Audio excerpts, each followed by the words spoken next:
السلام عليكم شبابنا، شلونكم؟ وياكم اخوكم الخبير الفني عباس اقدر صيانة كافة الاجهزة المنزلية.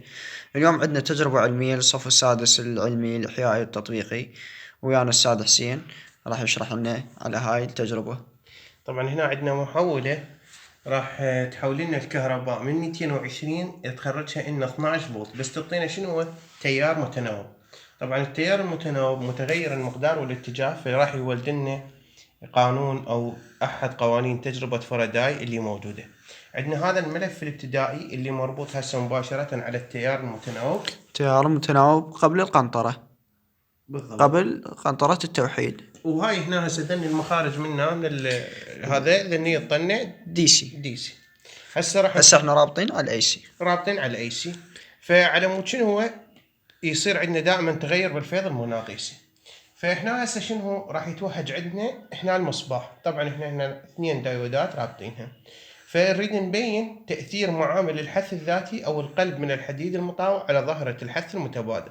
عندما ادخل، واضحه ذني، عندما ادخل الساق من الحديد المطاوع شوف التاثير شلون الاضاءه تزداد، وعند اخراج القلب الحديد المطاوع شوف التاثير الاضاءه مالتهن شلون راح تقل.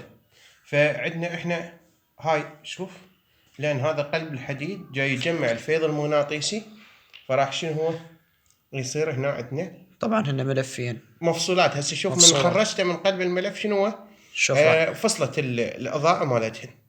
واضحه؟ هسه شوف، قرب، كل ما تقرب كل ما تزداد الاضاءه.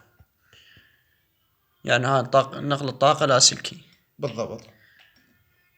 هذا يشبه عمل المحولة بالضبط اللي هي هسه موجودة عندنا. اذا ربطناه على هسه احنا رابطين على الاي سي، اذا ربطناه على الدي سي مثل هسه هذا المكثف، هذا السالب،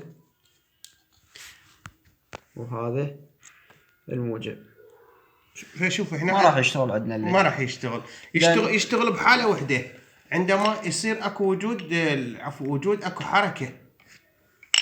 واضحة؟ راح نرجعهن. رجعنا على التيار المتناوب، شوف رأسا اشتغل. اشتغلت عندنا لأن المحولة تعطي هرتزية 50 هرتز، نفسيتها هسه مربوطة على النقطة التيار المباشر يعني مال الكهرباء العادية، بس شني تعطينا هنا 12 فولت اي سي متردد.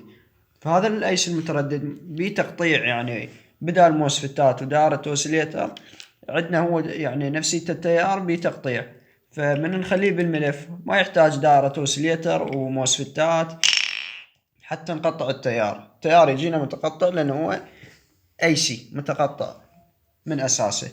فنجحت عندنا هاي التجربة. وبالختام اشكركم، واي تجربة علمية يعني خصوص المنهج العلمي او السادس الاحياء التطبيقي تردون اسوي لكم اياه خدمتكم اني، وفي مال.